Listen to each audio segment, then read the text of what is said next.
প্রিয় বন্ধুরা, মহান বিজয় দিবস প্রাক্কালে আজ ১লা ডিসেম্বর ২০২৪ নিউ ইয়র্ক মহানগর আওয়ামী লীগ আয়োজিত কর্মী সভায় প্রধান অতিথির ভার্চুয়াল বক্তব্য প্রদান করেন দলীয় সভানেত্রী জননেত্রী শেখ হাসিনা। আসুন শুনে নেই সেই মূল্যবান বক্তব্যটি। 15 আগস্ট আমার বাবা, আমার তিন ভাই, আত্মীয় পরিবার, আমাদের বাংলাদেশের জনগণ অস্ত্র হাতে নিয়ে যুদ্ধ করে মিত্র শক্তি সরকার বাংলাদেশকে শত্রু মুক্ত করে এই ডিসেম্বর মাসে। ডিসেম্বর মাসের 16 ডিসেম্বর আমাদের মহান মুক্তিযুদ্ধের বিজয় অর্জিত হয়। তখনও কিন্তু আমরা বন্দী, আমার মা বন্দী। আমরা মুক্তি পাই 17 ডিসেম্বর। আমি আজকে আমাদের যে 300 কর্মী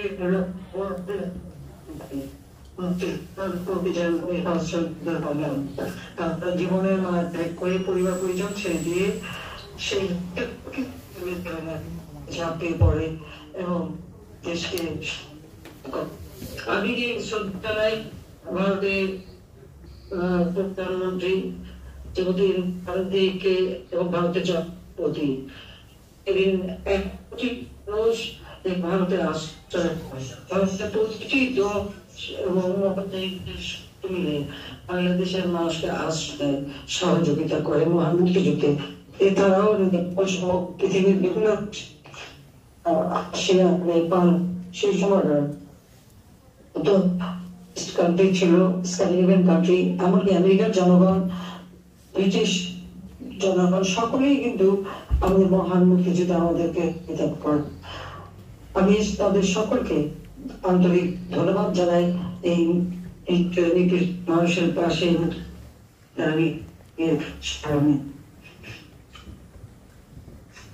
মাত্র 3 বছর সময় ছিলেন জাতির পিতা বঙ্গবন্ধু শেখ মুজিব। একটা প্রদেশকে রাষ্ট্র উন্নীত করে যুদ্ধ বিধ্বস্ত দেশ তিনি গড়ে তুলেছিলেন। পাশে খাদ্য নিরাপত্তা নিশ্চিত সব দিক থেকে এবং 9 মাসের 10 মাসের মধ্যে একটি সংবিধিত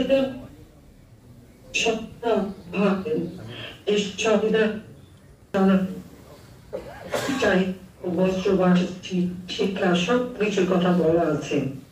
এমনকি পল্লী বিদ্যুতের কথা, রাস্তাঘাটের উন্নয়ন, ঠিক শিক্ষা করে দেওয়া, প্রতিটি বিষয় কিন্তু সেখানে উল্লেখ আছে। এমনকি ক্ষুদ্র নিগোষ্ঠী, অনগ্রসর তাদের যে অধিকার সেই অধিকারের কথাও কিন্তু এই পবিত্র সংবিধানে সুন্দরভাবে উল্লেখ করা গেছে। আমাদের দুর্ভাগ্য 1975 সাল 15 আগস্ট জাতির জন্য একটা কলঙ্কময় দিন। সেদিন জাতির পিতা বঙ্গবন্ধু শেখ মুজিবকে হত্যা করা হলো। আর সেই সাথে আমার মা বেগম ফজিলাতুন্নেসা, আমার ছোট ভাই মুক্তিযোদ্ধা শেখ কামাল, ক্যাপ্টেন শেখ কামাল, মুক্তিযোদ্ধা লেফটেন্যান্ট শেখ জামাল, ছোট্ট রাসেল মাত্র 10 বছর বয়স, তাকেও নির্মমভাবে হত্যা করে। আমাদের নবপরিত সুলতানা ও রুজিকে হত্যা করে। আমার একমাত্র চাচা শেখ আবু নাসের মুক্তিযোদ্ধা, তাকে হত্যা করে। আমার ফুফা আব্দুল্লাহ সানিয়াবাদ, তিনিও মুক্তিযোদ্ধা সংগঠক ছিলেন, তাকে হত্যা করে। তার 13 বছর বেবি, 10 বছর ছেলে আরিফ, 4 বছর নাতি সুকান্ত, আবুল হাসান আব্দুল্লাহ ছেলে, তার নাতুষ পুত্র মুক্তিযোদ্ধা শহীদ সানিবাদ কিন্তু নির্মমভাবে তাদেরকে হত্যা করেন। মুক্তিযোদ্ধা শেখ ফজলুল হক মনি, আমার আর এক ছেলে, তাকে হত্যা করে। তার অন্তঃসত্ত্বায় আর্যমণি, সেও আমার সেজপুকুর মেয়ে, তাকেও নির্মমভাবে হত্যা করে। এরপর 3রা নভেম্বর ওই বছরই ঢাকায় কেন্দ্রীয় কারাগারে যারা জাতির পিতার নেতৃত্বে মুক্তিযুদ্ধ পরিচালনা করেছিলেন, শহীদ নজরুল ইসলাম, তাজউদ্দিন আহমেদ, মনসুর আলী, কামরুজ্জামান, তাদেরকে জেলখানায় কারাগারে নির্মমভাবে হত্যা করেছিল। বাংলাদেশের ইতিহাসকে বিকৃত করা হয়। শুরু হয় হত্যা, কুষড়যন্ত্রের মধ্যে দিয়ে ক্ষমতা দখলে পালা। জনগণের গণতান্ত্রিক অধিকার কেড়ে নেওয়া হয়, সংবিধান বন্ধ করে দেওয়া হয় এবং মার্শাল্লাহ জারি করে মানুষের সকল মৌলিক অধিকার কেড়ে নেওয়া হয়েছিল। আওয়ামী লীগের সকল নেতা কর্মীকে গ্রেপ্তার করা হয়, বন্দী করা হয়। দীর্ঘ 4 বছর তারা কারাগারে বন্দী, এই অবস্থায় তারা ছিল। আমরা 2 বার তখন বিদেশে ছিলাম, বেঁচে গিয়েছিলাম। 81 সালে যখন রাজনীতি করার সুযোগ আসলো, আওয়ামী লীগ কনফারেন্সে আমাকে সভাপতি নির্বাচিত করা হয়। আমি আমার 2 ছোট ছেলে মেয়ে, 10 বছরের জয়, 8 বছরের শিশু কন্যা সাইমা, অশোক বোতলকে রেখে রেহাবার কাছে দিয়ে আমি চলে আসি বাংলার মানুষের কাছে। এসেছিলাম একটা প্রত্যয় নিয়ে, যে জাতির জন্য আমার বাবা জীবন দিয়ে গেছে, সেই জাতির ভাগ্য পরিবর্তন করব। বাংলাদেশ, স্বাধীন বাংলাদেশ, যে বাংলাদেশ মুক্তিযুদ্ধ চলাকালীন সময় ওই আমেরিকার তখনকার পররাষ্ট্রমন্ত্রী কিসিঞ্জার বলেছিল যে বাংলাদেশ স্বাধীন কি হবে, না বটমলেস বাস্কেট হবে। আমার একটা চ্যালেঞ্জ ছিল যে বাংলাদেশ বটমলেস বাস্কেট হবে না, বাংলাদেশের উন্নত দেশ হবে। এবং সেই চ্যালেঞ্জ দিয়েই দীর্ঘ সংগ্রাম করি। অনেক ঘাত প্রতিঘাত চড়াই উঠে আমাকে পার হতে হয়, বারবার প্রতিবন্ধকতা সৃষ্টি করা হয়। সব কিছু অতিক্রম করে শুধুমাত্র বাংলাদেশের মানুষ তাদের সমর্থন নিয়ে, তাদের স্নেহ ভালোবাসা নিয়ে আমি 96 সালে প্রথমে সরকার গঠন করি। 96 থেকে 2001 বাংলাদেশের মানুষের একটা সংযোগ ছিল, মানুষ গণতান্ত্রিক অধিকার ভোগ করেছে, অর্থনৈতিক মুক্তির পথ দেখেছে, বাংলাদেশ দ্রুত এগিয়ে যাচ্ছিল। এবার 2001 সালে আমি গ্যাস বিক্রি করার মুচলেখা দেয়নি বলেই আমি ক্ষমতা আসতে পারিনি, সেটা একটা গভীর চক্রান্ত ছিল। এরপরে শুনে -2 ফর্মুলা ইত্যাদি ইত্যাদি। তারপরে আসলো বাংলাদেশে এমার্জেন্সি, সবাই আমাকে গ্রেপ্তার করা হলো এবং আমার বিরুদ্ধে অগণিত মামলা। এবং বিএনপি 2001 ক্ষমতা আসার পর আওয়ামী লীগের অগণিত নেতা কর্মী প্রায় 21 নেতা হত্যা করেছে, আহত করেছে, ঘরবাড়ি দখল করেছে, হাত কেটেছে, চোখ তুলে নিয়েছে, জামাতা বিএনপি মিলে হাতুড়ে দিয়ে পিঠে পিঠে আমাদের নেতা কর্মী হাত গুঁড়ো গুঁড়ো করেছে, হত্যা করেছে। বিভীষিকাময় অবস্থা, তার উপর জঙ্গি সৃষ্টি, বাংলা ভাই সৃষ্টি, প্রকাশ্য দিবালোক অস্ত্র হাতে নিয়ে ঘুরে বেড়াচ্ছে জঙ্গিরা, একটা সন্ত্রাসের রাজত্ব কায়েম করে। তাদের বাংলাদেশ বলতে গেলে বিশ্বে বোধহয় চ্যাম্পিয়ন হয়েছে বিএনপির আমলে। দুর্নীতি, স্বজনপ্রীতি, দখল, লুটপাট, মানি লন্ডারিং, এমন কোন অপকর্ম নাই 2001 থেকে 2006 পর্যন্ত আগে। এমনকি 1,23,00,000 ভোটার দিয়ে ভোটার লিস্ট তৈরি করে মূলত একটা নির্বাচনেরও আয়োজন করে। তার এই দুঃশাসনের কারণেই বাংলাদেশে এমার্জেন্সি শুরু হয়। কিন্তু সেখানেও কিন্তু আগে আমাকেই গ্রেপ্তার করে। আমি বিদেশে ছিলাম, আমাকে দেশে আসতে দেবে না, আমি জোর করে দেশে আসি। আমি কৃতজ্ঞতা জানাই আমার প্রবাসী ভাই বোনদের জন্য। এই আমেরিকা থেকে শুরু করে সারা বিশ্বের অনেক, যখন 100 জন আমার সাথে দেশে ফিরেছিলেন, তখন আমি জোর করে দেশে ফিরেছিলাম, শতবার উপেক্ষা করে, তখন আপনাদের পাশে পেয়েছিলাম। আসলে বাংলাদেশের প্রতিটি অর্জনের পিছনে প্রবাসীদের অবদান রয়েছে, প্রতিটি সংগ্রামের পিছনে প্রবাসীদের অবদান রয়েছে। জাতির পিতা বঙ্গবন্ধু শেখ মুজিবুর রহমানের বিরুদ্ধে যখন আগরতলা ষড়যন্ত্র মামলা দেওয়া হয়, তখনও কিন্তু প্রবাসীরা পাশে দাঁড়িয়েছিলেন। যে প্রবাসীদের অবদান আমাদের অর্থনীতিতে, রাজনীতিতে, গণতন্ত্র অধিকার প্রতিষ্ঠা আন্দোলনে সবসময় কিন্তু বিরাট অবদান। এটা আমরা সবসময় কৃতজ্ঞতার সাথে স্বীকার করি, আমি ধন্যবাদ জানি। আজকেও যখন বাংলাদেশ একটা দুর্বিষহ অবস্থার মধ্যে পড়েছে, তখনও যখন দেশের ভেতরে কথা বলার অধিকার নাই, তখন এই প্রবাসীরা আপনারাই সোচ্চার হয়েছেন। এবারেও আপনাদের সাথে কথা সত্যি আনন্দিত। যখন 2007 গ্রেপ্তার করা হলো, এরপর নানা রকমের ঘটনা, যা হোক পরবর্তীতে 2008 তত্ত্বাবধায়ক সরকার বাধ্য হয় নির্বাচন দিতে। আর সেই নির্বাচনে বাংলাদেশ আওয়ামী লীগ এককভাবে 233টা সিট পেয়েছিল। 300 সিটের মধ্যে 233টা সিট বাংলাদেশ আওয়ামী লীগ এককভাবে পায়। আর বিএনপি জামাত 20 দলীয় জোট তারা পেয়েছিল মাত্র 30টা সিট। 2009 আওয়ামী লীগ সরকার গঠন করে এবং 2014, 2018, 2024 প্রতিটি নির্বাচনে জনগণ স্বতঃস্ফূর্ত ভাবে আওয়ামী লীগকে ভোট দেয়, তার কারণ আওয়ামী লীগ ক্ষমতা এসে জনগণের কল্যাণে কাজ করে। আমরা যেমন দ্রব্যমূল্য নিয়ন্ত্রণে রেখেছি, প্রত্যেকটা মানুষের মাথা পিছু আয় আমরা বৃদ্ধি করে দিই। দারিদ্রের হার যেখানে 41 ভাগ ছিল, আমরা সেখানে 18.7 ভাগে নামিয়ে আনি। হয়তো দরিদ্র 25.1 ভাগ ছিল, তা আমরা মাত্র 5 ভাগে নামিয়ে এনেছিলাম। যে মাথা পিছু আয় বিএনপির আমলে ছিল মাত্র $543, সেখানে আওয়ামী লীগের আমলে আমরা 5 গুণ বৃদ্ধি করি $2,793 মার্কিন ডলারে, $2,824 মার্কিন ডলারে উন্নীত করেছিলাম। তবে কোভিড-19 অতিমারি এবং ইউক্রেন রাশিয়ার যুদ্ধের কারণে কিছুটা কমে $2,793 মার্কিন ডলার উন্নীত হয়। আমাদের মূল্যস্ফীতি আমরা নিয়ন্ত্রণে রাখতে সক্ষম হই, 5.5% ছিল। তবে ইউক্রেন রাশিয়ার যুদ্ধ এবং বিশ্বব্যাপী অর্থনৈতিক মন্দার কারণে সেটা কিছুটা বৃদ্ধি পায়, তাও আমরা 8.8% রাখতে সক্ষম হই। আমাদের অর্থনীতিকে আমরা অত্যন্ত মজবুত করি, শক্তিশালী করি। যেখানে বাজেটের আকার বিএনপির আমলে অর্থাৎ 2006 সালে ছিল মাত্র 61 কোটি টাকা, আমরা তা বৃদ্ধি করি এবং এই 24-এ এসে আমাদের বাজেট দিয়েছিলাম আমরা প্রায় 7,93 কোটি টাকার বাজেট আমরা দিয়ে দিই। এত বিশাল বাজেট অতীতে কেউ কখনো দিতে পারেনি। আমরা প্রায় 12 গুণের বেশি বাজেট বৃদ্ধি করিনি। আমাদের জিডিপির আকার যা ছিল মাত্র 4,15,072 কোটি টাকা, আমরা ছিল বিএনপির আমলে। আর 2023 সালে তা বৃদ্ধি পায় 50.1 লক্ষ কোটি টাকায়, অর্থাৎ 4 লক্ষ থেকে প্রায় 50 লক্ষ কোটি টাকা, অর্থাৎ 12 গুণ আমরা বৃদ্ধি করি।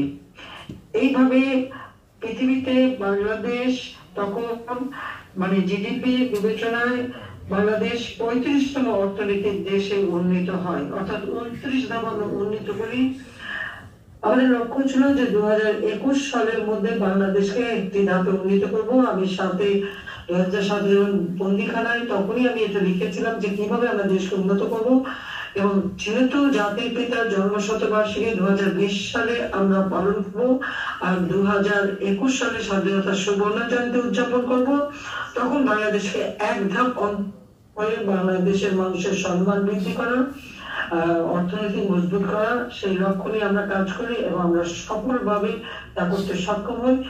আমরা 2021 সালে কিন্তু উন্নয়নশীল দেশের মর্যাদা পাই, অর্থাৎ সম্পন্নত দেশ হিসেবে জাতির পিতা রেখে গিয়েছিলেন 1975 সালে। এরপর কিন্তু বাংলাদেশের আর কেউ কখনো উন্নতি করতে পারেনি। একমাত্র আওয়ামী লীগ যখন ক্ষমতায় আসে তখনই বাংলাদেশ 2021 সালে যখন আমরা জাতির পিতার জন্মশতবার্ষিকী এবং স্বাধীনতার সুবর্ণ জয়ন্তী উদযাপন করছি, সেই সময় আমরা উন্নয়নশীল দেশের মর্যাদা পাই। আমি জানি না আমাদের অপরাধটা কি ছিল, যেখানে মানুষের কোনো খাবারের কষ্ট ছিল না। উৎপাদন আমরা বৃদ্ধি করি, মানুষের মাথা পিছু আয় বৃদ্ধি করি, মাথা পিছু খাদ্যের নিশ্চয়তা আমরা দিই। মানুষের আয়ুষ্কাল যেটা ছিল মাত্র 59 বছর, সেটা আমরা 73 বছর উন্নীত করি। সাক্ষরতার হার 45 ভাগ ছিল, আমরা 78.8 ভাগে উন্নীত করি। বিনা পয়সায় বই বিতরণ করি ছাত্রদের, বৃত্তি উপবৃত্তি দিই, প্রায় উপবৃত্তি দেয়। শুধু তাই না, উপবৃত্তি ছাড়াও প্রধানমন্ত্রী একটা তহবিল আমি গঠন করে, শিক্ষা সহায়তা তহবিল, সেই তহবিল থেকে আমরা আমাদের যারা উচ্চ শিক্ষা গ্রহণ করে দেশে বিদেশে গবেষণা করে তাদেরকে সহায়তা করি। বিজ্ঞান প্রযুক্তি মন্ত্রণালয় থেকেও গবেষণার জন্য বিশেষ বৃত্তি দেওয়া হতো, যাতে করে আমরা গবেষণা করি। গবেষণা করে করে আমরা ধান উৎপাদন, তরি তরকারি, যা হয়তো শীতকালের সবজি, আমরা 12 মাস যাতে পাওয়া যায় সেই ব্যবস্থা করি। আমরা খাদ্য উৎপাদন বৃদ্ধি করি, প্রতিটি মানুষের ঘরে ঘরে বিদ্যুৎ দিই। যেখানে মাত্র 2006 সালে 3000 মেগাওয়াট বিদ্যুৎ ছিল, আমরা 28,562 মেগাওয়াটে উন্নীত করি। অর্থাৎ আমাদের শতভাগ মানুষ বিদ্যুৎ সুবিধা পায়। আজকে সেই ঘরে ঘরে বিদ্যুৎ নেই। এখন কেন, কিভাবে এই বিদ্যুৎ বন্ধ করলো ইউনিট সরকার আমাদের জানা নেই। আমরা সবসময় আমাদের দেশে যেন বিনিয়োগ আসে সেই ব্যবস্থা আমরা নিয়েছিলাম, যার ফলে আমাদের বিনিয়োগ বৃদ্ধি পেয়েছিল এবং বাংলাদেশের ভাবমূর্তি যেহেতু সারা বিশ্ব উন্নীত হয়েছিল, সেই হেতু পৃথিবীর বিভিন্ন দেশ বিনিয়োগের জন্য বাংলাদেশকে বেছে নেয় এবং বাংলাদেশে আসে। অর্থাৎ 2009 থেকে 2024 সাল পর্যন্ত বাংলাদেশের যে উন্নতি, যার ফলে 2024-এর 5 জানুয়ারি যে নির্বাচন হয়, বাংলাদেশের জনগণ স্বতঃস্ফূর্তভাবে আওয়ামী লীগকে ভোট দেয়। আওয়ামী লীগ নির্বাচন যদিও বিএনপি জামাত জোট তারা বয়কট করে, কিন্তু জনগণের স্বতঃস্ফূর্ত অংশগ্রহণে আমরা সফলভাবে নির্বাচন করতে পারি। তখন থেকেই শুরু হয় চক্রান্ত, ষড়যন্ত্র। আর এই ষড়যন্ত্রের ফলে আজকে আমরা কি দেখি, কথায় কথায় কোটা সিস্টেম। 2018 সালে এই আন্দোলন শুরু হয়েছিল, আমি তখন কোটা বন্ধ করে দিই। তখন একটা জিনিস লক্ষ্য হয়েছিল যে এদের সব ক্ষোভ ছিল মুক্তিযোদ্ধাদের উপর, যারা নিজেদের বুকে রক্ত দিয়েছে, যারা মুক্তিযুদ্ধে অংশগ্রহণ করে একটা অঙ্গহানি হয়েছে, পঙ্গু হয়েছে, কত পরিবার তাদের জীবন দিয়ে গেছে। তারা সেইভাবে যদি যুদ্ধ না করত, তাহলে এই দেশ কি স্বাধীন হতো?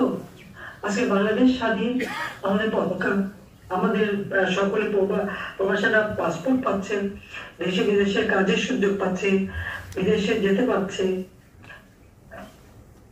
আজকে এই মুক্তিযোদ্ধাদের অবদান নিয়ে এটা সম্ভব, কিন্তু তাদের উপরে যত ক্ষোভ, যত রাগ, এটা একটা অদ্ভুত পরিস্থিতি আমরা দেখি। চাই আমাদের যারা তরুণ সমাজ, যুব সমাজ, যাদের বয়স এখন হয়তো 15 বছর বা 18 বছর বা 20 বছর, আমি তাদেরকে বলবো, তার ঊর্ধ্বে আমি তাদেরকে একটা কথা বলতে চাই।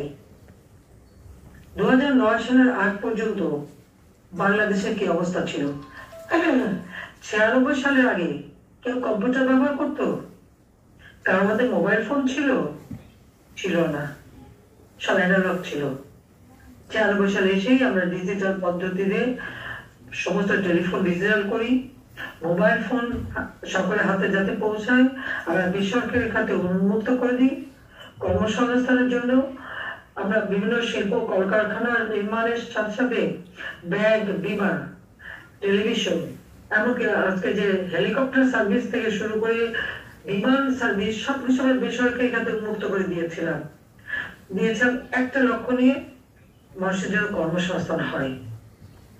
সমগ্র বাংলাদেশে ডিজিটাল সেন্টার করে দিয়েছি, সেখানে একজন মেয়ে একজন ছেলে তারা যেন উদ্যোক্তা হয়, অর্থাৎ তাদের কর্মসংস্থান আগে আমি বসে।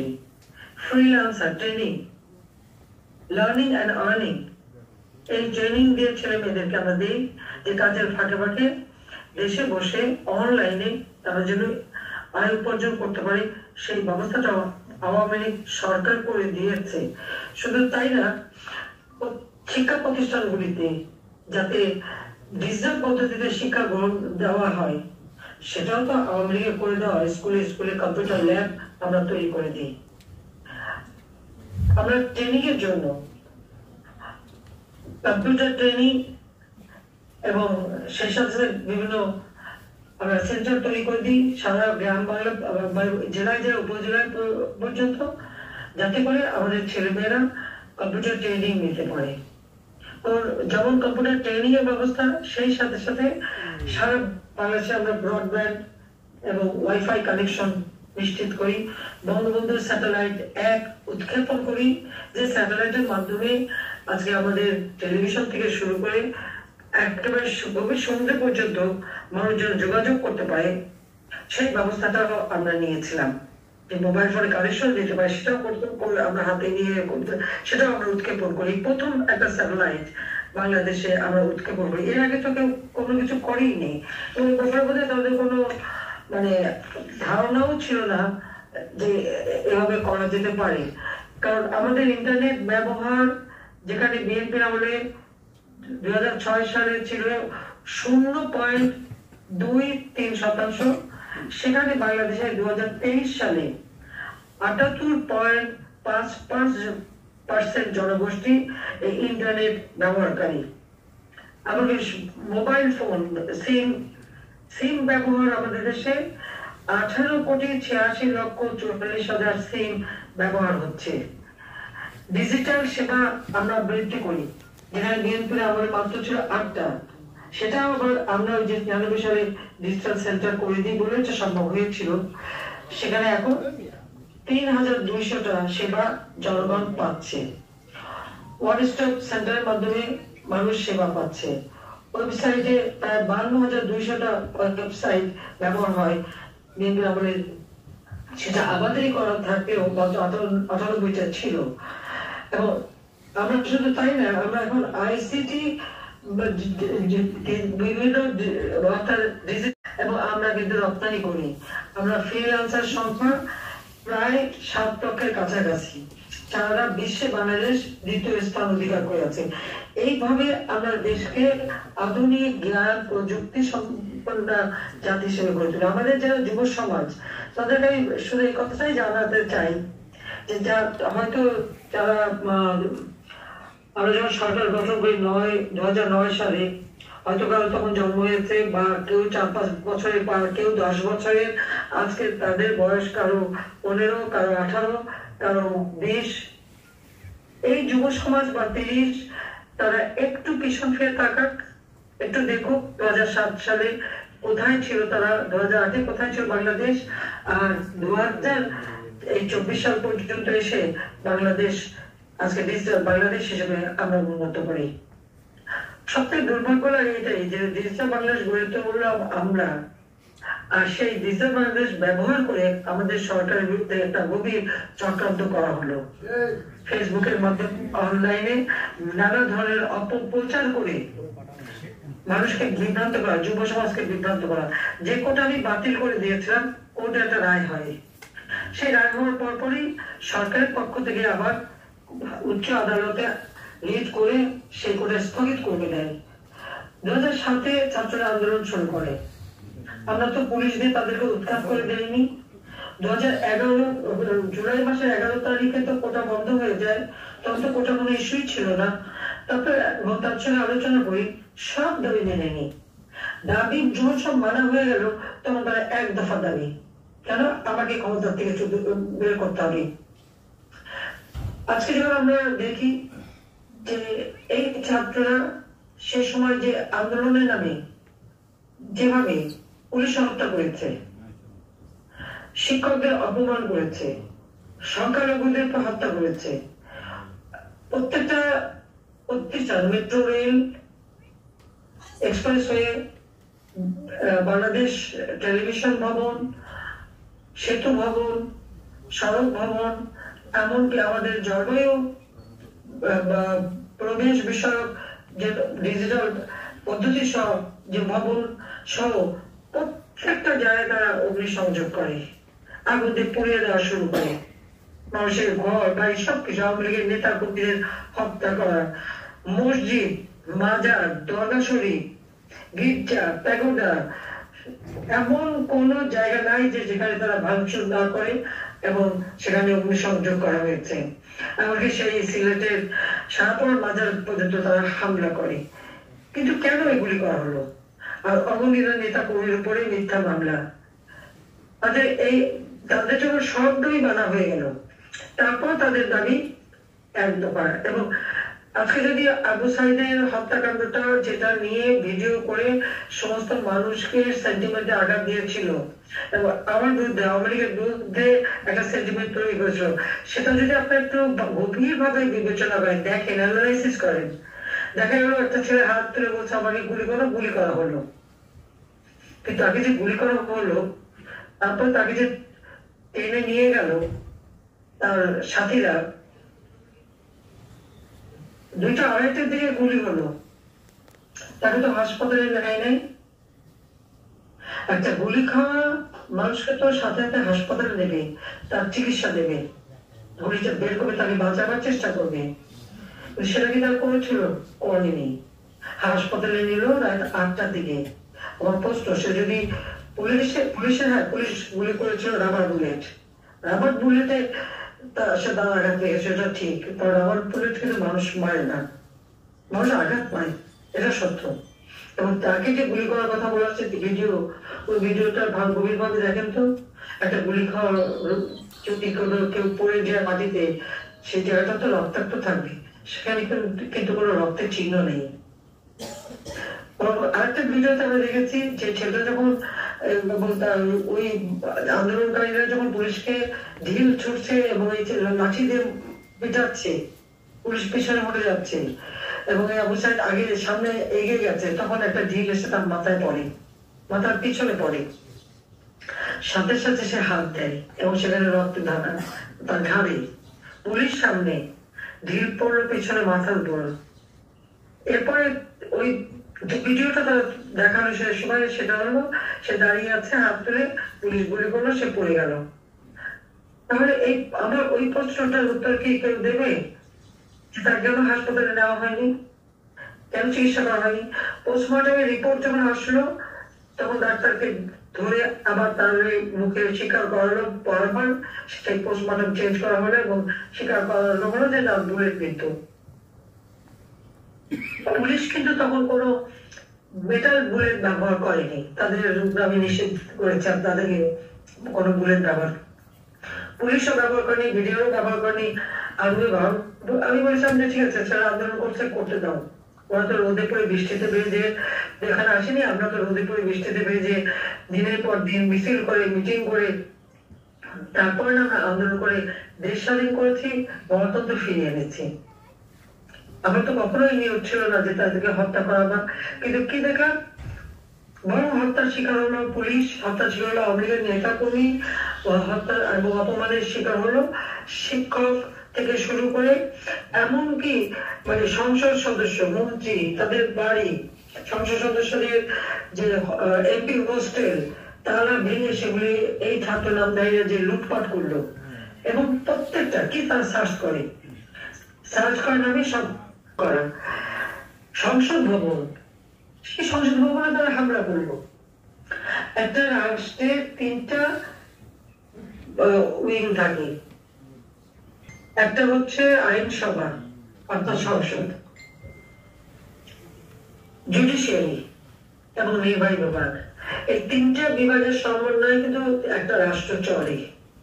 আপনারা একটু খেয়াল করে দেখেন, এরা কিন্তু এই 3টা প্রতিষ্ঠানের উপরই হামলা করলো। সরকারের উপর হামলা, অর্থাৎ আমাকে তারা খুন করবে সেই পরিকল্পনা করলো এবং কিভাবে খুন করবে সে কথাও আজকে বেরিয়েছে যে কি কি পদ্ধতিতে খুন করতে পারে সে পরিকল্পনাও তাদের ছিল। আমাকে এবং আমার ছোট বোনকে হত্যা করবে। আমি তো রক্তপাত চাইনি। আজকে যে কয়জন মানুষ মারা গেছে আপনারা খেয়াল করে দেখেন, মিছিলের ভিতরে তারা গুলি খেয়েছে। আজকে মুগ্ধ তার যে গুলি বা আবু সাইদের গুলি বা যারাই গুলি খেয়েছে, খুবই ক্লোজ রেঞ্জের থেকে তাদের গুলি, মনে হলো তার পাশে সাথী কেউ একজন এবং ওখানে ছিল, বোরকা পরা ছিল, ছেলে মেয়ে জানি না বা মেয়েদের ট্রেনিং কিনা, এইগুলি কিন্তু ওই মিছিলের ভিতরে এই গুলি। পুলিশ তো সাউন্ড গ্রেনেড এবং রাবার বুলেট ব্যবহার করেছে। তাহলে এই যে গুলি খেয়ে এতজন মরে, যখন এই 6 জনের মৃত্যু সংবাদ পেলাম, আমি কিন্তু সাথে সাথে হাইকোর্টের জজ দিয়ে জুডিশিয়াল ইনকোয়ারি কমিটি করে দিলাম। আজকে যদি আমার মুখে মারা যেত তা আমি তো জুডিশিয়াল ইনকোয়ারি কমিটি করতাম না। আমার করার উদ্দেশ্যই ছিল, কারণ আমি যখন দেখলাম যে এইভাবে যে খুব কাছে থেকে গুলি করে মারা হচ্ছে, এটা খুব সন্দেহজনক, সেই জন্য আমি এই জুডিশিয়াল কমিটি করে দিলাম। এর মধ্যে আরো পুলিশকে যেভাবে মেরেছে, প্রায় 256টা পুলিশ স্টেশনে আগুন দিয়েছে, প্রত্যেকটা পুলিশ স্টেশনে, এবং ঢাকা শহরে কতগুলি পুলিশ স্টেশনে আগুন দিয়েছে, প্রতিটি পুলিশ স্টেশনে পুলিশকে আগুন দিয়ে পুড়িয়ে মেরেছে, অস্ত্র লুটপাট করেছে। এই অস্ত্র কোথায় গেল? তার কাছে গেল। আর এই যে বুলেট ইনজুরি, একজন এই বর্তমান ইউনিট সরকারের যে একজন উপদেষ্টা, তিনি নিজেই বললেন ওই বুলেট দেখে, যেটা 7.62 বুলেট। এটা একটা অন্য ধরনের রাইফেল, যে রাইফেল আমাদের পুলিশ, বিডিআর বা আর্মি কেউ ব্যবহার করে না। এবং তিনি বলেন এটাকে গভীরভাবে তদন্ত করতে হবে। যে উনি তদন্ত করার কথা বললেন, ইউনূস তাকে সাথে সাথে সেই পদ থেকে সরিয়ে দিল। কেন সরিয়ে দিল? তাহলে এই যে হত্যাকাণ্ডগুলি ঘটেছিল, এই হত্যাকাণ্ড তো আমরা ঘটাইনি। আমি তো চাইনি যে লাশের উপর লাশ পড়ুক। আমি যদি সেটা চাইতাম, তাহলে তো আমি ঠিকই ক্ষমতা ধরে রাখতে পারতাম। যখন এই একটার পর একটা এরকম মানুষের জীবন যাচ্ছে, তখন আমি সিদ্ধান্ত নিলাম যাওয়ার দরকার নেই, আমি চলে যেতাম। কিন্তু এরপরে আপনারা দেখেন, প্রায় আগস্ট মাসের 6 তারিখের কর্মসূচি তারা 5 তারিখে নিয়ে আসলো এবং গণভবন তারা হামলা করবে। হ্যাঁ, গণভবনে যথেষ্ট নিরাপত্তার ব্যবস্থা ছিল, কিন্তু সেখানে যদি ফায়ার ওপেন করা হয় অনেক মানুষ মারা যাবে। আমি এটা চাইনি। আর যেভাবে তারা তৈরি হয়ে আসছিল অস্ত্র শস্ত্র হাতে নিয়ে প্রকাশ্যে, যেখানে একটি রাষ্ট্র চলমান, সরকার চলমান, সেখানে এইভাবে প্রকাশ্য অস্ত্র নিয়ে তাদের আগমন, এটা কোন ধরনের সভ্যতার, কোন ধরনের আন্দোলন? এটা তো সরাসরি হত্যাকাণ্ড ঘটাবার চেষ্টা। যেমন 15ই আগস্ট জাতির পিতাকে হত্যা করেছে, ঠিক তেমনি ভাবে আরেকটা হত্যাকাণ্ড তারা ঘটাতে চায়। আমার যারা নিরাপত্তায় ছিল, তারা আসলে তাদেরই মুখের দিকে তাকিয়ে, এবং তাদের সে বছর 25-30 মিনিটের ব্যাপার, আমি সেখান থেকে সরে যেতে বাধ্য হই। তো আমি বলে যাই যে তোমার গুলি করো না, যা খুশি হোক। আজকে আমার মধ্যে আমি নাকি গণহত্যা করেছি। আসলে গণহত্যা করেছে তো ডক্টর ইউনূস তার মেটিকুলাসলি ডিজাইন করা মাস্টার মাইন্ড দ্বারা প্ল্যান করে সে করেছে। এই গণহত্যার বিচার ওই তার সমন্বয়কারীরা এবং ইউনূস এবং তার মাস্টার মাইন্ড, তাদেরই ঘটানো। তারাই লাশের পর লাশ ফেলেছে। এমনকি ওই আমাদের জিয়াউর রহমানের ছেলে যেটা লন্ডনে বসে আছে, তারেক রহমান, সেও কিন্তু বলেছে লাশের উপর লাশ ফেলা করে সরকার পড়ে যাবে। এটা তো তাদের কথা। আর আমরা তো চাইনি লাশের উপর লাশ পড়ুক। অথচ আমাদের মধ্যে মামলা, আমি, রেহানা, জয়, পুতুলকেও বাদ নাই। কি মানবতা বিরোধী কাজ করেছে তারা? তারা কোথায়? তারা সবাই তো বিদেশে। পুতুল সারবা WHO-তে সে একটা রিজনাল ডাইরেক্টর হিসেবে নির্বাচন করে 10টা ভোটের মধ্যে 8টা ভোট পেয়ে, 8টা দেশের ভোট পেয়ে সে তার দায়িত্ব পালন করছে ওয়ার্ল্ড হেলথ অর্গানাইজেশনে। ভাবি UNDP-তে কনসালটেন্সি করে, সেও থাকে বিদেশে, কারণ তার বউ IOM জাতীয় একটা প্রতিষ্ঠানে চাকরি করে। জয় আমেরিকায়, সে আমাদের ডিজিটাল বাংলাদেশ করে দিয়েছে, কিন্তু সে তার নিজে কনসালটেন্সি করে, তার নিজে বিজনেস করে চলে। কেউ তো দেশে নাই, রেহানা থাকে লন্ডনে। তাহলে এরা কি দোষটা করলো? অগণিত আওয়ামী লীগের নেতা কর্মী, তাদের কি অপরাধ? এমন কেউ নেই যার বিরুদ্ধে মামলা না দিয়েছে। প্রত্যেকটা মন্ত্রীর বাড়ি, এমপির বাড়ি, এমপি হোস্টেল লুটপাট করেছে, সমস্ত জিনিস নিয়ে গেছে। সবচেয়ে দুঃখজনক হলো জাতির পিতার প্রতি অবমাননা করা। এবং বঙ্গবন্ধু স্মৃতি জাদুঘর ধানমন্ডি 32 নম্বরের বাড়িটা তো আমরা 2 বোন ভোগ করতে নেইনি, আমরা তো তার জনগণকে দিয়ে দিয়েছিলাম। কারণ আমার বাবা সারা জীবন জনগণের জন্য কাজ করেছেন। ওই বাড়ি থেকে স্বাধীনতার ঘোষণা, ওই বাড়ি থেকে সকল আন্দোলন সংগ্রাম, ওই বাড়ি থেকে 71 সালে অসহযোগ আন্দোলন, এরপর মুক্তিযুদ্ধের আহ্বান, স্বাধীনতার ঘোষণা জাতির পিতা দিয়েছিলেন। কাজে সেই বাড়িতেই আমার বাবা, মা, ভাইকে হত্যা করা হয়েছে, এখনো রক্তের দাগ। ওই বাড়িতে আমরা ভোগ করতে নেইনি 2 বোন, আমরা জনগণকে দান করে দিয়েছি ট্রাস্ট করে। আর সেই ট্রাস্ট স্মৃতি জাদুঘর করেছি। আর ট্রাস্টের মাধ্যমে আমরা আমাদের বহু মানুষকে আমরা সহযোগিতা করি। প্রায় 1400-1500 ছাত্র ছাত্রীদেরকে আমরা বৃত্তি দিই। গ্রেনেড হামলায় যারা আহত এবং নিহত পরিবারকে সাহায্য করে আহতদের এখনো আমরা তাদেরকে আর্থিক সহায়তা দিই। আওয়ামী লীগ নেতা কর্মী বা যখন যে সাহায্য করি। কোভিড-19 সময় এই কোভিড ফান্ডে 5 কোটি টাকা দিয়েছি। জাতির পিতার জন্মশতবার্ষিকী হিসেবে আশ্রয় ভূমিহীন গৃহহীনদের জন্য আমরা ঘর করে দিচ্ছি। আমি সিদ্ধান্ত নিলাম বাংলাদেশে একটি মানুষও ভূমিহীন থাকবে না, তাদের আমরা বিনা পয়সায় 2 কাঠা জমি এবং ঘর করে দেব। আমরা সেখানে একটা ফান্ড তৈরি করি জমি কেনার জন্য। আমরা ট্রাস্ট থেকে বঙ্গবন্ধু মেমোরিয়াল ট্রাস্ট থেকে 5 কোটি টাকা দিয়ে ফান্ড করে যেখানে যেখানে জমি পাওয়া যেত না সেখানে জমি কিনে এই ভূমিহীনদের ঘর করে দিই। 58টা জেলা ভূমিহীন গৃহহীন মুক্ত আমরা করেছিলাম, যে বাংলাদেশে একটি মানুষ থাকবে না, গৃহহীন ভূমিহীন থাকবে না। দুর্ভাগ্যের বিষয়, তারা যে শুধু আওয়ামী লীগের নেতা কর্মীর উপর হামলা করছে তা না, মুক্তিযোদ্ধাদের উপর হামলা করছে সেটা না, বঙ্গবন্ধু ভবন পুড়িয়েছে। এর থেকে দুঃখের আর কি থাকতে পারে? যে স্মৃতিটুকু নিয়ে আমরা 2 বোন বেঁচে ছিলাম, সেই স্মৃতিটুকু সম্পূর্ণ পুড়িয়ে শেষ করে দিল। এবং সেখানে তারা এই রোগী ডান্স করে, আগুন দেয়। আর যেভাবে জাতির পিতাকে তার বোন ভাঙে এবং তার উপরে অবমাননা করা, যাদের ভিতরে এতটুকু রক্ত আছে, বাংলাদেশের মুক্তিযুদ্ধের এতটুকু চেতনা আছে, তারা কি এটা সহ্য করতে পারে? সেজন্য বললাম যে আমাদের তরুণ সমাজ, যুব সমাজ, তাদের কাছে জানতে হবে যে বাংলাদেশ কোথায় ছিল আর আমরা কোথায় কত উন্নত করেছিলাম। আওয়ামী লীগ না আসলে তো কোনোদিন এটা হতো না। আজকে যে সবকিছু ধ্বংস করা হলো, সেটা কেন করা হলো? এই কারণে বলা হয়েছিল যে নিত্য প্রয়োজনীয় জিনিসের দাম বেড়েছে, সেই জন্য মানুষ বিক্ষুব্ধ। এখন কি অবস্থা? আমাদের সময় তো খাবার পেত। 1 কোটি পরিবারকে আমরা কার্ড দিলাম মাত্র 30 টাকা কেজিতে চাল, আর 58 লক্ষ পরিবারের জন্য করেছিলাম মাত্র 15 টাকায় 15 কেজিতে চাল কিনতে পারবে। বয়স্ক ভাতা, বিধবা ভাতা, প্রতিবন্ধী ভাতা, মুক্তিযোদ্ধা ভাতা দিয়েছি, সব বন্ধ। শিক্ষক কার্ড বাতিল, ওই টাকাটা মেরে খেয়েছে, আর কিচ্ছু না। ওই ইউনুস মেরে খেয়েছে, এটা বাস্তব।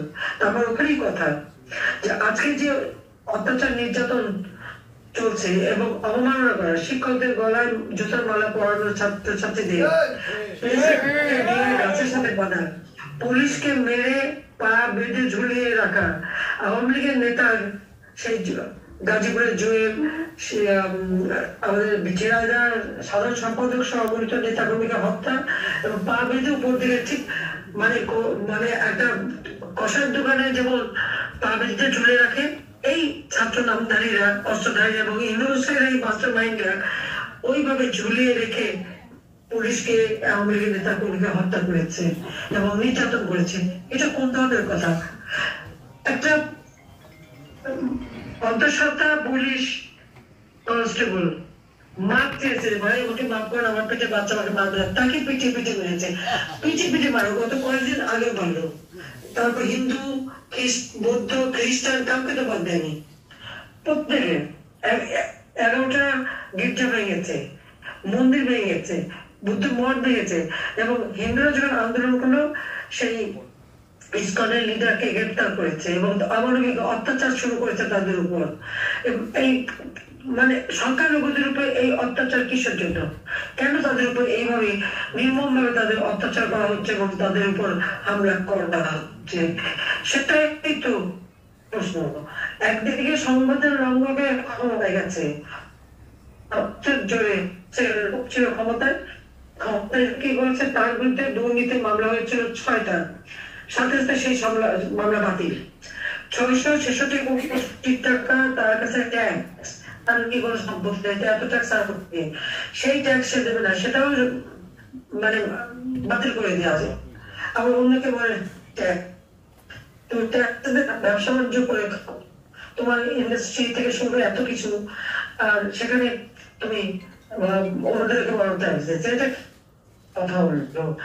আজকে একটা মানুষকে অপমান করতে করতে এমন জায়গায় সংসদ ভবন যেমন আক্রমণ, সেই সাথে সাথে প্রধান বিচারপতি লাঠি সোটা নিয়ে তার বাইরে আক্রমণ এবং হাইকোর্টে আক্রমণ। বিএনপি জামাত যা ছিল তারা এই কথা ভুলে যায় কেন? যে দিন এভাবে থাকে না। দিয়ে পরিবর্তন হয়। কিন্তু এই যে নাচিসতা নিয়ে ছাত্ররা যে অপমান করা এবং সিদ্ধান্তের কোনো সম্মান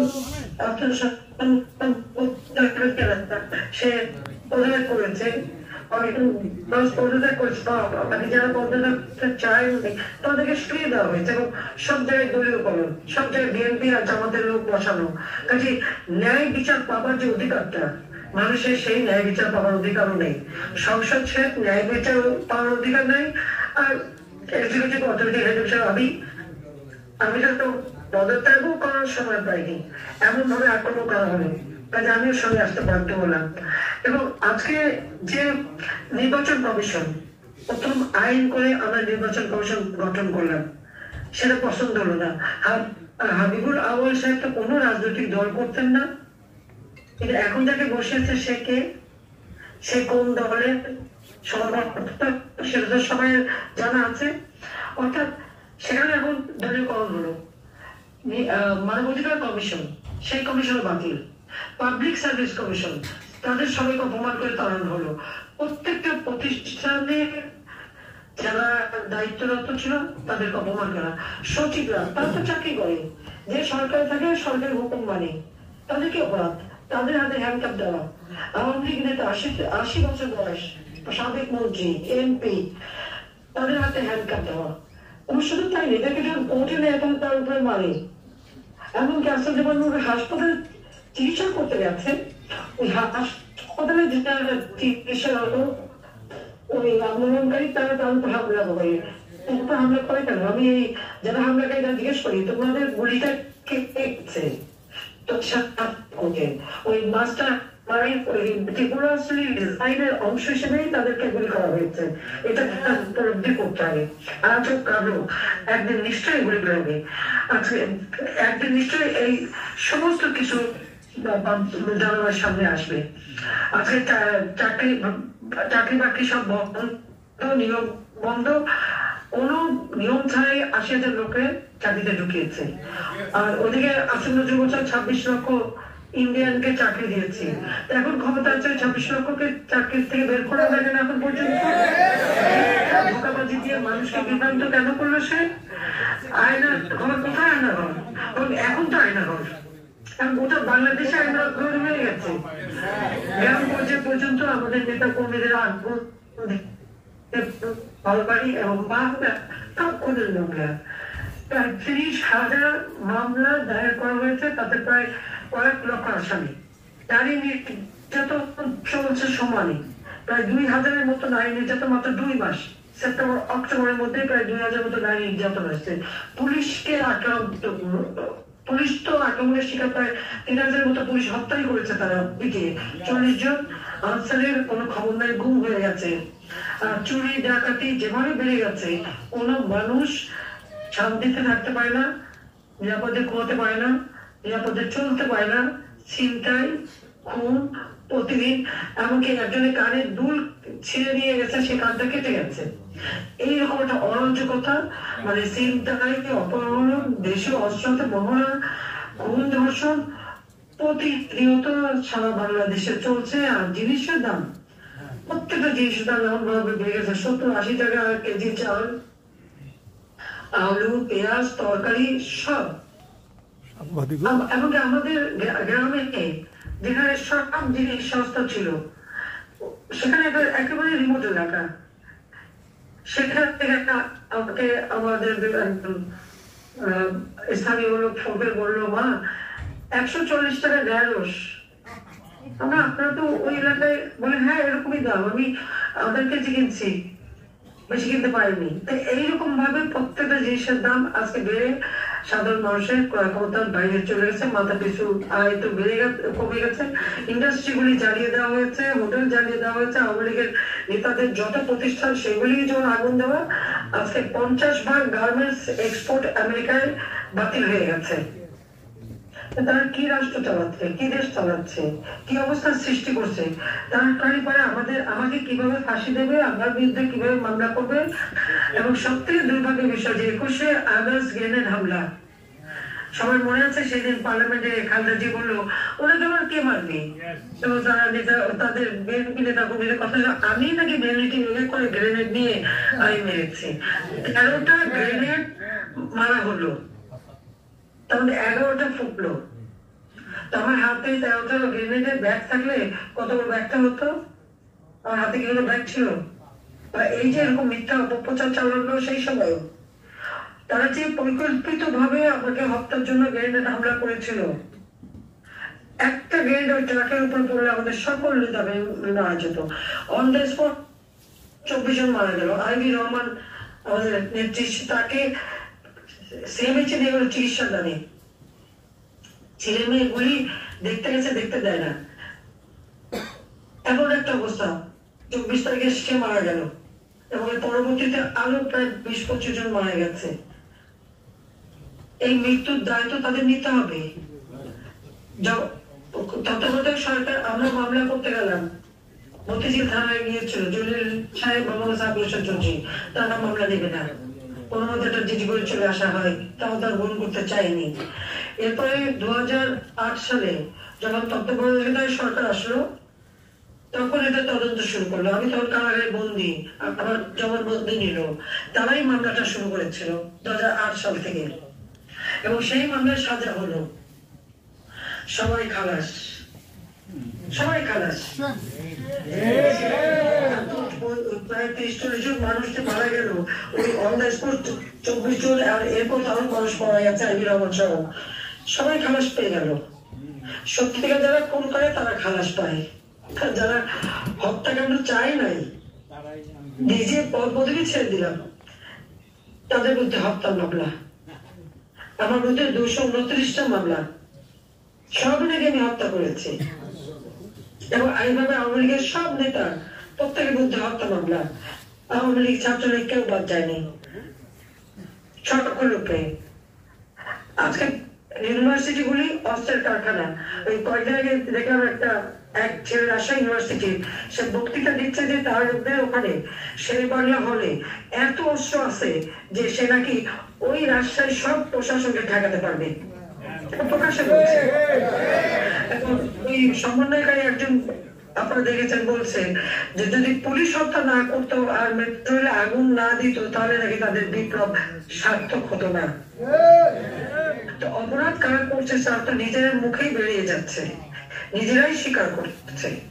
আজকে যখন কেউ আন্দোলন করতে যায়, যেভাবে পেটানো হয়, আর্মিদের মারা হয়, যারা আর্মি শ্রমিকদের মারা হলো, ওই ইসকনের যারা তাদের উপরে যে হামলা করা হলো, এবং প্রকাশ্যে তাদেরকে একজন আইনজীবী কেন দাঁড়ালো কোর্টে, সে আইনজীবীকে পিটিয়ে হত্যা করলো।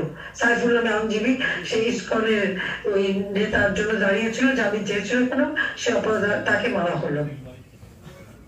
এরা কোনো অপরাধী না, এদের মধ্যে কোনো আইনের শাসন নেই। সব দোষ হলো আওয়ামী লীগের। কেন? তার কারণ আওয়ামী লীগ জাতির পিতা বঙ্গবন্ধু শেখ মুজিবুর নেতৃত্বে দেশের স্বাধীনতা এনেছে। আর যারা আজকে এগুলি করছে তারা তো স্বাধীনতায় বিশ্বাস করে কিনা সেটাই সন্দেহ, কিন্তু ভোগ করে তারা। আসিফুল সাহেব ক্ষমতায় গেছেন কোন দেশে? স্বাধীন বাংলাদেশে। আর তিনি মদত নিয়েছেন কার? ওই যুদ্ধ অপরাধী। যুদ্ধ অপরাধীদের বিচার করলাম, জাতির পিতা বঙ্গবন্ধু শেখ মুজিবুর হত্যাকারীদের বিচার করলাম, এটাই কি আমাদের অপরাধ? এটা তো জাতির পিতা শুরু করেছিল, সারা বিশ্বব্যাপী যুদ্ধ অপরাধীদের বিচার হয়।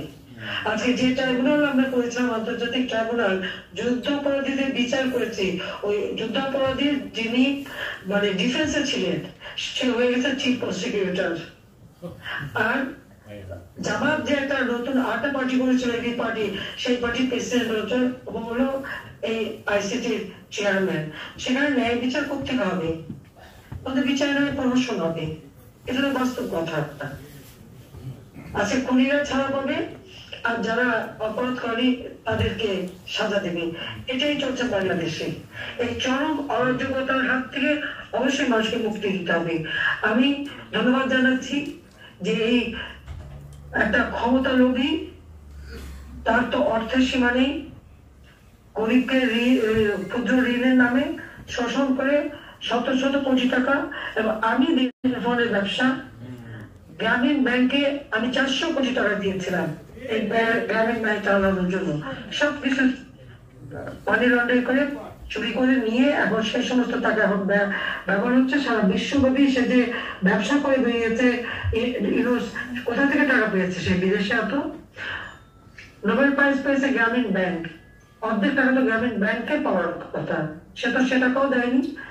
কাজে আজকে সারা বাংলাদেশ হচ্ছে একটা সন্ত্রাসের দেশ। অগ্নি সন্ত্রাস, পুলিশ সহায়তা থেকে শুরু করে অর্থনীতি সম্পূর্ণ ধ্বংস করে দিয়েছে। উন্নয়নশীল দেশের মর্যাদা পেয়েছেন, তাদের সেটাও ধরে রাখতে পারবে না। সমানে টাকা ছাপাচ্ছে, 22,000 কোটি টাকা ছাপিয়ে দিল। আমাদের 16 বছরে আমরা ছাপিয়েছিলাম 60,000 কোটি টাকা, 16 বছরে। আর মাত্র 3 মাসের মধ্যে 22,000 কোটি টাকা ছাপালো। ইনফ্লেশন আরো বাড়বে, আরো দুর্ভাগ বাড়বে। এটা হচ্ছে বাস্তবতা। যা আমি আমার আমেরিকা যারা এখানে এই মিটিংটা আয়োজন করেছেন, আমি ধন্যবাদ জানাই। যে বিজয়ের মাস 1 ডিসেম্বরে আপনারা এই সভা করছেন, আপনাদের সাথে কথা বলতে পারে আমি অত্যন্ত আনন্দিত। আমি আজকে মন করে অনেক কথা ইতিহাসটাকেও আমি বললাম এই কারণে যে আমাদের তরুণ সমাজ হাতে মোবাইল, বিশ্ববাদের হাতে, এটা যে আওয়ামী লীগের অবদান সেটা তারা ভুলেই গেছে। আজকে যে ফেসবুক ব্যবহার করে এটা আওয়ামী লীগের অবদান, এটা ভুলে গেছে তারা। আওয়ামী লীগের গালি দিতে পারলেই যেন এখন সবাই খুশি। এই তরুণ সমাজকে স্বাধীনতার চেতনায় উদ্বুদ্ধ করতে হবে, বাংলাদেশের ইতিহাস জানতে হবে, বাংলাদেশের উন্নয়নের গতিটা কি ছিল।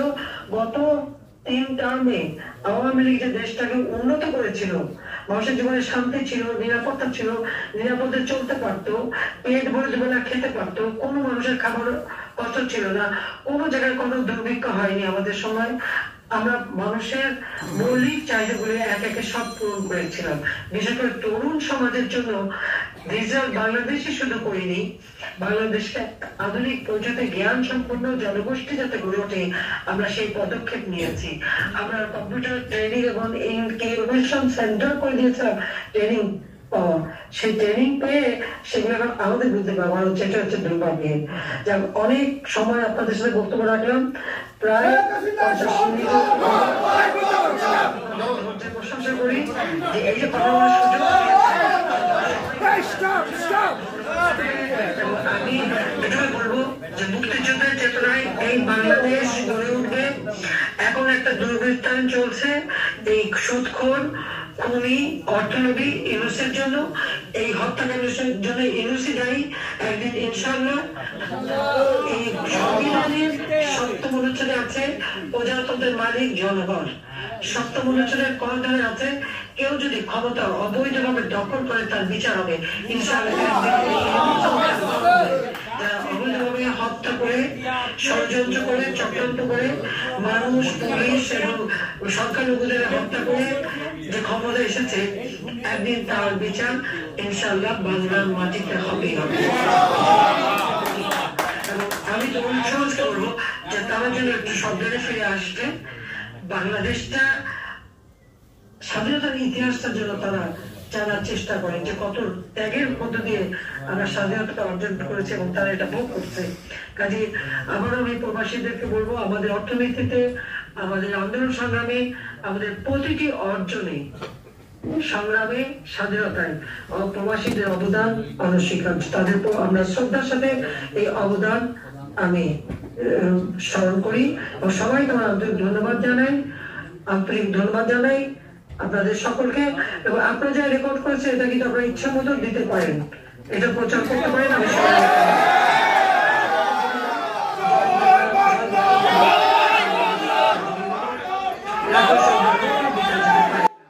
ভিডিওটি এখানেই শেষ। আবার দেখা হবে অন্য কোনো ভিডিওর মাধ্যমে। খোদা হাফেজ।